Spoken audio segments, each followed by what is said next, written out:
Staying in St. Paul, we reached out to local senators to learn more about their legislative priorities heading into the session. Both senators agree there are some big discussions that will occupy lawmakers, such as fighting fraud, the state's relationship with federal law enforcement, and the potential for a 2026 bonding bill. Senator Rich Draheim of Madison Lake says he's skeptical that many bonding projects will pass this year due to the expected $2.9 billion deficit in the 2028-29 fiscal year.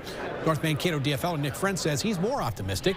Both say there are several projects that could benefit from the help, including cleanup and replacement of the Rapidan Dam, rebuilding Minnesota State University's Armstrong Hall, and investing in new water and sewer infrastructure for smaller communities. Priority, no matter where it is across the state, should be clean water. So water and sewer projects should be almost automatic, in my opinion.